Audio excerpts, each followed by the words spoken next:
आपके साथ हिमानी नैथानी। आज अहोई अष्टमी है, तो जो भी व्रती महिलाएं हैं या जो भी इस व्रत को करते हैं उनको अहोई अष्टमी की बहुत बहुत मुबारकबाद। संतानों की कामना के लिए महिलाएं अहोई अष्टमी का व्रत कार्तिक कृष्ण पक्ष की अष्टमी के दिन मनाती हैं। पुत्रवती महिलाओं के लिए ये व्रत बहुत ही महत्वपूर्ण है। माताएं अहोई अष्टमी के व्रत में दिन भर उपवास रखती हैं और सायंकाल तारे दिखाई देने के वक्त अहोई का पूजन किया जाता है। धर्म की नगरी काशी में महिलाएं जो हैं वो इस पर्व को पूरे विधि विधान से मनाती हैं। करवा चौथ के ठीक 4 दिन बाद अष्टमी तिथि को देवी अहोई माता का व्रत किया जाता है। पुत्रों की लंबी उम्र और उनके सुखमय जीवन की कामना के लिए महिलाएं ये व्रत रखती हैं। कार्तिक मास की अष्टमी तिथि को कृष्ण पक्ष में यह व्रत रखा जाता है, इसलिए इसे अहोई अष्टमी के नाम से भी जाना जाता है। इस दिन महिलाएं माता की पूजा करती हैं और भजन गाती हैं। पूजा बच्चों के लिए करते हैं, बच्चों की दीर्घायु के लिए करते हैं। जिन माताओं को बच्चे नहीं होते थे तो ये पूजा करने से ऐसा माना जाता है कि उनको बच्चे हो जाते हैं, तो हम लोग ये बच्चों के लिए पूजा करते हैं। हम लोग अपने बच्चों की अच्छी आयु, अच्छे सब कुछ के लिए हम लोग ये प्रार्थना करते हैं अहोई माता से कि वो लोग अच्छे रहें, इसलिए हम लोग ये प्रार्थना करते हैं। ये हम लोग सारा दिन व्रत रह के रात के समय तारों को अर्घ देके फिर हम लोग कुछ खाते हैं इसमें। विद्वानों के मुताबिक इस पूजा के पीछे एक प्राचीन कथा है। दरअसल दिवाली पर घर को लीपने के लिए एक साहूकार की 7 बहुएं मिट्टी लाने जंगल में गई, तो उनकी ननद भी उनके साथ चली आई। साहूकार की बेटी इस जगह मिट्टी खोद रही थी। उसी जगह स्याहू अपने बच्चों के साथ रहती थी। मिट्टी खोदते वक्त लड़की की खुरपी से स्याहू का एक बच्चा मर गया। बाद में साहूकार की लड़की के जब भी बच्चे होते थे वो 7 दिन के अंदर मर जाते थे। एक एक कर 7 बच्चों की मौत के बाद लड़की ने जब पंडित को बुलाया और इसका कारण पूछा, तब लड़की को पता चला कि अनजाने में जो उससे पाप हुआ है उसका ये नतीजा है। पंडित ने लड़की से अहोई माता की पूजा करने को कहा। इसके बाद कार्तिक कृष्ण की अष्टमी के दिन उसने माता का व्रत रखा और पूजा की। बाद में माता अहोई ने सभी मृत संतानों को जीवित कर दिया। स्याहू माता का चित्र बनाती है, साथ में उनके बच्चों को भी उकेरित करती हैं और इन्हीं का पूजन किया जाता है। उसको माता खोदने गई थी और जो ही खोद रही थी तो कुदाल लग गया। एक सोई में मेदा नाम का जीव वहां पर बसा हुआ था, उसके अंदर गर्भ था और वो कुदाल लग गया तो वो सोई माता जो मेद था वो मर गया। कार्तिक कृष्ण पक्ष अष्टमी को अहोई अष्टमी के नाम से जाना जाता है। पुत्र की भलाई के लिए महिलाएं सुबह से अन्न त्याग कर पूजा करती हैं, साथ ही भजन कीर्तन करती हैं। Bureau report IBN 7। और इस पर और विस्तार से चर्चा करने के लिए क्या कुछ इसका महत्व है, क्या इसका विधि विधान है, बताने के लिए हमारे साथ ज्योतिष आचार्य राजकुमार शास्त्री जी हमारे साथ स्टूडियो में मौजूद हैं। साथ ही साथ एस्ट्रोलॉजर तानिया गुप्ता भी हमारे साथ स्टूडियो में यहां पर आपको बताएंगी क्या है इसका विधि विधान। लेकिन सबसे पहले राजकुमार शास्त्री जी, हम आपसे इसके महत्व को जानना चाहेंगे, इसके कथा को। हालांकि हमने कोशिश की थोड़ा अपने एक स्टोरी के जरिए कि लोग उसको समझ सके कि सिर्फ बेटों की यहाँ पर बात नहीं है, यहाँ बात बेटियों की भी हो रही है। संतान के लिए बेसिकली ये व्रत रखा जाता है। बहुत सुंदर हिमानी बहन, आपने बहुत सुंदर प्रश्न किया है। और सबसे पहले मैं आपको ये बतला दूं कि ये अहोई माता का व्रत है कार्तिक मास के कृष्ण पक्ष की अष्टमी और सप्तमी। सप्तमी और अष्टमी ये दोनों ही दिन ये इस व्रत को किया जाता है, क्योंकि सप्तमी तिथि की जो देवी हैं शीतला माता हैं और अष्टमी की भगवती दुर्गा हैं। इसमें शक्ति की पूजा की जाती है और संतान की लंबी उम्र की कामना ही केवल नहीं, जिन माताओं की संतान नहीं है, जिन बहनों की संतान का जन्म नहीं हुआ है, वो भी इस व्रत को कर सकती हैं संतान के जन्म के लिए। पहले तो संतान के जन्म के लिए इस व्रत को किया जाता है, उसके बाद उसकी लंबी दीर्घ आयु के लिए इस व्रत को किया जाता है, उसके बाद उसके विद्या की संतान, अगर किसी की संतान कमजोर है, पढ़ाई लिखाई में कमजोर है, तो विद्या की सफलता के लिए उसकी जो है माताएं अपने संतान के लिए व्रत कर सकती हैं। इसके बाद जिनकी संतान का नौकरी नहीं है या भाग्य का उदय नहीं हो रहा है, व्यापार में समस्या है, वो उस व्यापार की समस्या के लिए अपने संतान के भाग्योदय के लिए भी इस व्रत को कर सकती हैं। जिनकी ऐसी संतान है जिनके विवाह नहीं हो रहे हैं, तो बेटी का विवाह नहीं हो रहा है या बेटे का विवाह नहीं हो रहा है, तो वो उसके विवाह के लिए इस व्रत को कर सकते हैं, जिससे उनका ठीक समय से विवाह हो जाए। किसी की कुंडली में मंगलिक दोष है, काल सर्प दोष है, शश योग है, इस प्रकार के जो योग होते हैं, 2 विवाह योग, लग्ने क्रूरा व्यय क्रूरा धने क्रूरा कुजस्त तथा सप्तमे भवने क्रूरा परिवार क्षयंकरा। ऐसा ज्योतिष का नियम है कि अगर किसी के लग्न में दूसरे 12वें या 7वें भाव में शनि मंगल सूर्य राहु आदि पापक ग्रह बैठ जाए तो उसके 2 विवाह योग कहलाते हैं। तो वो 2 विवाह की समस्या बाधा को दूर करने के लिए भी इस व्रत को किया जा सकता है। इस प्रकार से मतलब ये कि सिर्फ संतान की प्राप्ति नहीं, संतान से रिलेटेड आचार्य जी जो भी समस्याएं हैं जो भी उसके लिए आप कर सकते हैं। जो भी संतान की समस्याएं हैं वो सारी समस्याओं का निदान अहोई माता के इस व्रत से होता है। और दूसरी बात मैं आपको बता दूं, आज के दिन से ही दीपावली का त्योहार आरंभ होता है। अष्टमी से लेकर के अमावस्या तक एक लक्ष्मी का अनुष्ठान किया जाता है और 8 दिन का ये अनुष्ठान होता है। वृद्धि अनुष्ठान इसका नाम है, वृद्धि पाठ इसको कहते हैं जी।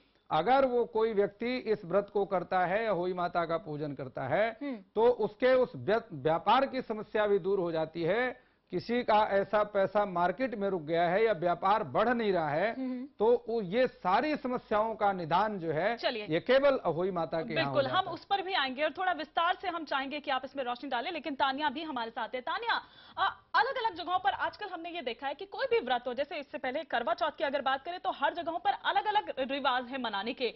अहोई की अगर हम बात करें तो यहाँ भी कुछ आप ऐसा ही देखती है, क्या विधि विधान? जी हिमानी, जैसे हर एक त्योहार होता है उसका एक विधि विधान है, इसका भी एक विधि विधान है। इसमें होई माता का कैलेंडर, आजकल तो खास तौर से जो औरतें हैं वो ऑडियो भी सुन लेती हैं, सीडी भी सुन लेती हैं, या फिर किताबें तो आती हैं उनकी कथा की। तो बेसिकली एक होई माता का कैलेंडर लगा लेते हैं, या फिर पहले ज़माने में तो चांदी से बनवाया जाता था इनका, या फिर चित्र भी बना लेते थे लोग। तो अब जैसे कि ज़्यादातर लोग कैलेंडर ले लेते हैं होई माता का, और उसके बाद कलश स्थापना की जाती है। उस जिस जगह पे भी आप पूजा पाठ कर रहे हैं, पहले तो उसको आप ठीक से साफ सफाई करें और कलश स्थापित करें। उसके बाद आप एक जो होई माता है उनकी कथा करें। हाथ में आपके 7 गेहूं होने चाहिए और आप एक कथा सुने। आप किसी भी बुजुर्ग महिला से या फिर कोई भी घर में ये कथा सुना सकता है। आस पड़ोस में लोग सुन लेते हैं, बाहर जाके भी सुन लेते हैं।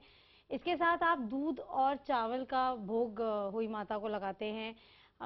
सिंघाड़े का खास तौर से प्रयोग किया जाता है, थाल में रखना चाहिए, उनका भी भोग लगाना चाहिए।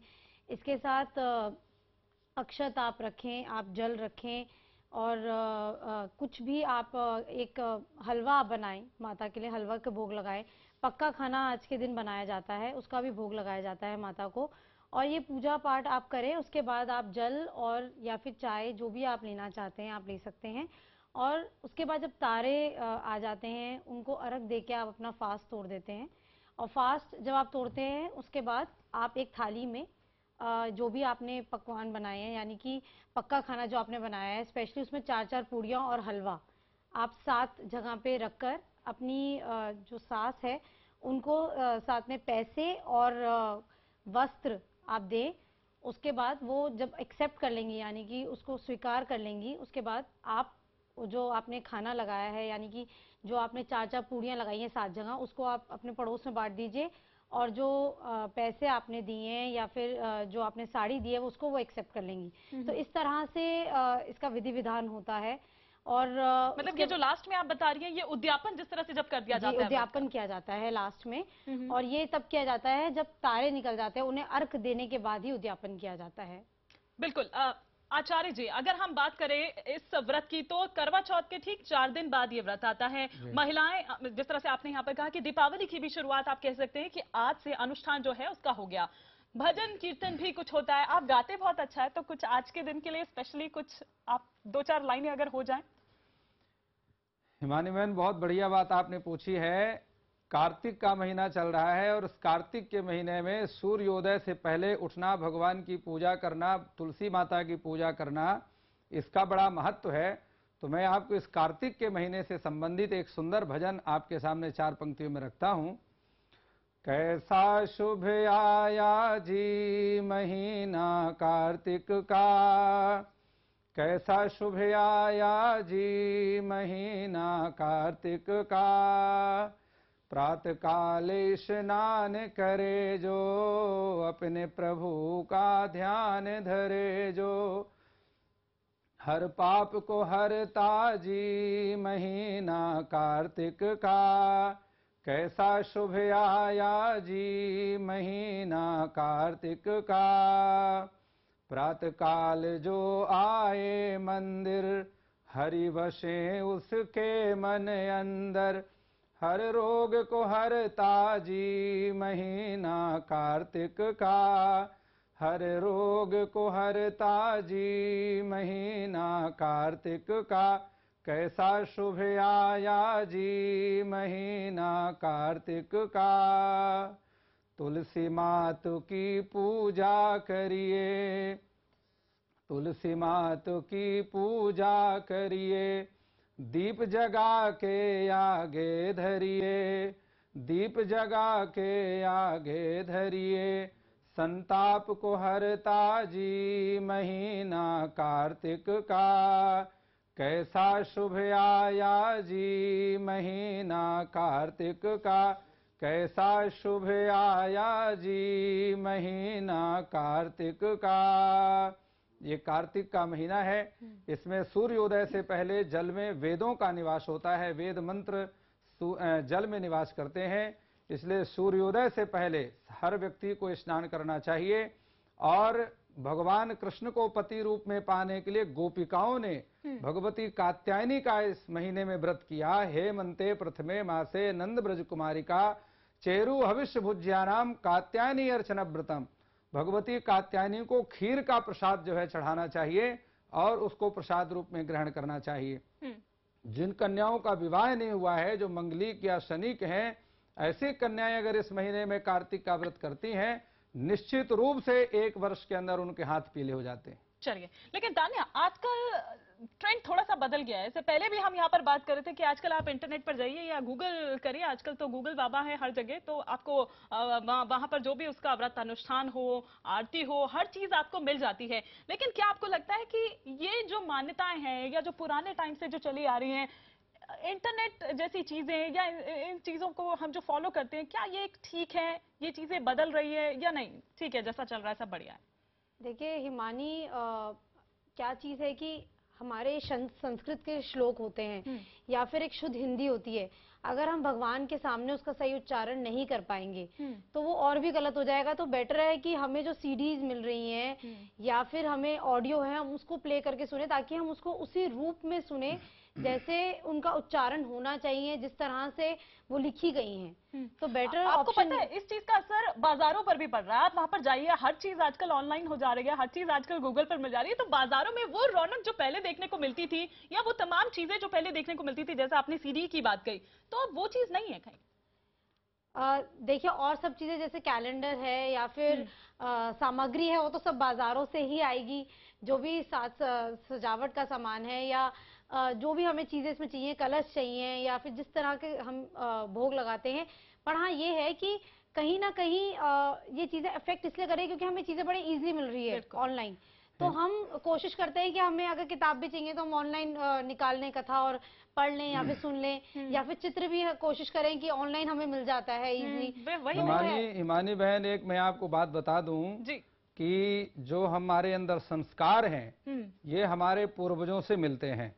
और अब तो एक अमेरिका में एक रिसर्च भी हो गई है और उसमें ये पाया गया है कि जो संतान अपनी दादी या नानी के साथ रहते हैं वो कभी बीमार नहीं होती, वो इंटेलिजेंट ज्यादा होती है और उनका स्वास्थ्य भी अच्छा रहता है। तो इसलिए जिस माता पिता ने संतान को गाड़ी दे दी, मकान दे दिया, दुकान दे दिया, लेकिन संस्कार नहीं दिया, उस माता पिता ने संतान को कुछ भी नहीं दिया।